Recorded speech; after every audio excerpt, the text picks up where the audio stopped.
BN Banswara news channel Rajasthan एवं भोर नायक साप्ताहिक अखबार के बांसवाड़ा ब्यूरो चीफ संपादक सईद मिर्जा हिंदुस्तानी की रिपोर्ट। सबसे पहले आप सबको जोहार। जो पूरे भील प्रदेश के तमाम कोने कोने से आए हुए जो इस तरह की घटनाएं सुनने के बाद में आज जनप्रतिनिधि, नौजवान, युवा साथी, तमाम साथी मेरे संघर्ष में साथ दे रहे हैं, उन सबका मैं हृदय की गहराई से धन्यवाद करता हूं। यह अपमान थावरचंद डामर का नहीं हुआ, यह अपमान दरियावत की 2.5 लाख जनता का हुआ है। हम लोग बिन बुलाए नहीं आए थे, हम निमंत्रण पर आए थे और यदि निमंत्रण नहीं भी मिले तो क्षेत्र के विधायक होने के नाते यदि विधानसभा में नहीं जा सकते क्या आप बताइए। और आज मैं आप सबको बताना चाहता हूं, ये जो ऐसी मानसिकता है ये इसके फल फूल रही है। ये राजस्थान ही नहीं, नागपुर तक इसकी मानसिकता फल फूल रही है। और आप सबको बताना चाहता हूं, कई दिन हम लोगों के ऊपर आरोप लगाया जाता है। कभी राजस्थान सरकार के मंत्री हमको नक्सलवाद के नारे देकर बोलते हैं, कभी इनके लोग ऑडियो वायरल करते हैं और कहते हैं कि इन बाप पार्टी वालों के मकान जला दो, इन बाप पार्टी वालों को लट मारो। क्या हम लोगों को आजादी नहीं है अपने विचारों को प्रकट करने की, अपने गांव क्षेत्र के अंदर अधिकारों को बचाने की? क्या हमारे को आजादी नहीं है कि लोकतंत्र के अंदर यदि हमारे संवैधानिक अधिकार खत्म होते हैं तो उनको बचाने की? क्या हमको आजादी नहीं है कि हमारे जल जंगल जमीन के लिए हम बोल पाए? क्या हमको आजादी नहीं है कि हमारे इलाके के अंदर शिक्षा व्यवस्था चरमरा गई है उसके लिए बोल पाए? क्या हमको आजादी नहीं है कि हमारे ऊपर जातिगत हमले होते हैं उसके खिलाफ बोल पाए? आज यही बात बीजेपी को नागवारा महसूस होती है कि ये जो कल तक आदिवासी थे, जो जल जंगल जमीन की सुरक्षा करते थे, आज ये आदिवासी पढ़ने लगा है, लिखने लगा है, संविधान की भाषा बोलने लगा है। इसलिए उनको समझ में आ गया है कि इतने दिन वोट बैंक के लिए इस्तेमाल किया था। थोड़े दिन पहले बागीदोड़ा के अंदर मेरे साथी विधायक के साथ भी हमला होता है और उसके बाद में धीरे धीरे राजकुमार जी हमारे सांसद महोदय हैं, उनके ऊपर जातिगत गालियां लगाई जाती है। और किस तरह की मानसिकता ये भाजपा रखती है और इनके लोग रखते हैं, ये आप सबके सामने है। इन सब का सबक लेना पड़ेगा कि लोकतांत्रिक तरीके से एक जीते हुए जनप्रतिनिधि के साथ में अपमान कर सकते हैं तो आम पब्लिक के साथ में क्या होता होगा।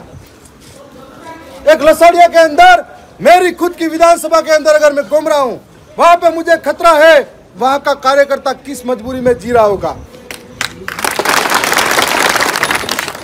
साथियों, हमने यहाँ पर कई प्रयास किया सामाजिक जन जागरण का।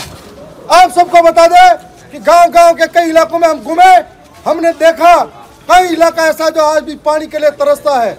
हमारा ये इलाका आज भी शिक्षा से वंचित है। कई इलाका ऐसा है जहाँ पे सड़कें, बिजली की व्यवस्था नहीं है, लेकिन इस पे बात नहीं की जाती है। यहाँ जाति और धर्म की बात की जाती है। साथियों, आज से पहले 2 साल पहले इसी लसाड़िया के अंदर हम सब लोग पूरे देश और विश्व के अंदर जब 9 अगस्त विश्व आदिवासी दिवस मनाया जा रहा था, उस 9 अगस्त विश्व आदिवासी दिवस के दौरान भी हमारे लोगों के साथ ऐसी मानसिकता के लोगों द्वारा और इनकी गुंडा प्रवृत्ति के लोगों द्वारा हमले करवाए जाते हैं। और 9 अगस्त के दिन में जब आदिवासियों से लड़वाया जाता है, ऐसी मानसिकता रखने वाले लोगों के खिलाफ सरकार को एक्शन लेना चाहिए। मैं तो राजस्थान की सरकार और प्रदेश के मुख्यमंत्री को कहना चाहता हूं, ऐसे लोग आपकी पार्टी को बदनाम करे, इनको पार्टी से भी बाहर कर दो, नहीं तो पार्टी खत्म हो जाएगी। अगर इस तरह के लोगों को पार्टी से बाहर निकलोगे तो पार्टी भी आपकी खत्म हो जाएगी। और मैं उसको भी कहना चाहता हूं, 4-5 लोगों के चक्कर में अपनी थोड़ी बहुत इज्जत बची है वो भी खत्म मत कर और अपने आप में सुधार कर। आने वाले समय में हमारी समाज और हमारी जनता के साथ में किस तरह की घटनाएं हो सकती है। आप ये भी समझो कि बीजेपी और आरएसएस आदिवासी के प्रति कितनी घृणा रखते हैं। हम लोग जब विधानसभा में खड़े होकर बोल रहे थे, बांसवाड़ा के पावर प्लांट की बात कर रहे थे, तब हमें बोलने नहीं दिया जाता था और वहां पर हमारी बहन बेटी पे लाठी चलाई जाती थी। हम लोग जब इतने मजबूर हैं, आज समय है हम सबके पास में कि आने वाले समय में लोकतांत्रिक तरीके से इन बाहरी ताकतों को कमजोर करना है, और कमजोर करना है तो हमको संवैधानिक रूप से वोट का अधिकार दिया है उसके माध्यम से कमजोर करना है। यह बात हमको समझना पड़ेगा। राजस्थान के अंदर सिर्फ 200 विधायक हैं और उनमें से एक विधायक के साथ संवैधानिक तरीके से हमला होता है, अपमान होता है। उसके बाद में जब विधायक धरने पर बैठता है तब जाके सरकार एफआईआर काटने के लिए तैयार होते हैं लोग, उससे पहले एफआईआर नहीं काटते। इसका मतलब ये प्रशासन भी उनका गुलाम बन चुका है, उनके इशारों पे काम कर रहा है। ये हम सबको समझना पड़ेगा। और जब एफआईआर काटते हैं तब इंतजार करते हैं कि वो भी सामने से आए एफआईआर दे, तब हम काटेंगे। तो इसलिए हम सबको ये तानाशाही जो रवैया है, अंधी पैरी गूंगी सरकारें हैं, इनके कान के पर्दे खोलने हैं तो लोकतांत्रिक और संवैधानिक तरीके से ये लड़ाई हम जारी रखेंगे। यह सब हम कहना चाहते हैं। साथ में एक बात और सरकार को कहना चाह रहे हैं, प्रशासन को कहना चाह रहे हैं और भजनलाल सरकार को भी कहना चाह रहे हैं, आप ऐसी नियमावली बनाइए जो एक विधायक को कहाँ का सरकारी कार्यालय में उपस्थिति दे सकता है।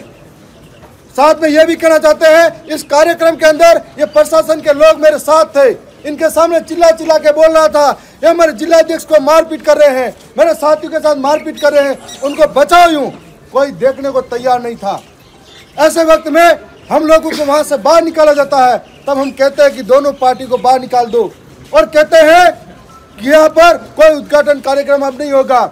लेकिन मिली जुली सरकार, मिले जुला प्रशासन, उनके इशारों पे काम करने वाला प्रशासन, जो लोग शामिल हैं वो सारे निलंबित नहीं होते हैं, तब तक धरना जारी रहेगा। और ये धरना आज यहाँ पर है, कल आपकी छाती पे सलम्बर बैठेंगे। आपको ये कहना चाह रहे हैं, अगर धरना आप जो तमाम साथी हो इस बड़ी बारिश के अंदर भी घर से निकल के आए, घर का काम छोड़कर आए हो, मैं आपसे भी वादा करता हूँ जिस तरीके से सड़कों पे बैठा संघर्ष कर रहा हूँ एक न्याय और अधिकार के लिए, आपके भी जब भी जरूरत पड़ी संघर्ष में साथ देने की, मैं आधी रात में आपके लिए भी तैयार खड़ा मिलूंगा। तमाम साथियों का भी धन्यवाद करता हूं जो बांसवाड़ा से आए, डूंगरपुर से आए, सोलंबर से आए, उदयपुर से आए। और कल हम लोगों के साथ न्याय नहीं होता है तो हमारे कई ऐसे जनप्रतिनिधि हैं जो विधायक हैं, वो भी हमारे धरनों में शामिल होंगे। मैं पुनः आप सबका धन्यवाद करता हूँ, गुहार करता हूँ और एक निवेदन भी करता हूँ। वो लोग हमको उकसाने की कोशिश करेंगे, वो लोग हमको गलतियां करवाने की कोशिश करेंगे, लेकिन मर्यादा में रहकर हमको कमेंट करना है, मर्यादा में रहकर हमको कुछ बोलना है, हमको गाली गलौज नहीं करनी है, क्योंकि वो असभ्य भाषा बोल सकते हैं, लेकिन हम आदिवासी अनुशासन में रहने वाले उनको ये भाषा बतानी है कि हम सम्मान से बोलेंगे, अनुशासनहीनता नहीं करेंगे। BN Banswara news channel Rajasthan को सब्सक्राइब कर लाइक और शेयर भी करते रहे और चैनल पर दिखाए गए विज्ञापनों को देखें जरूर, स्किप ना करें, क्योंकि हमारे न्यूज चैनल के खर्चे इन्हीं विज्ञापनों से पूरे होते हैं जो आप देखते हैं, जिनके कारण हम आपसे रूबरू होते हैं जनहित में। सो प्लीज विज्ञापन देखें, स्किप ना करें। जय हिंद, जय भारत।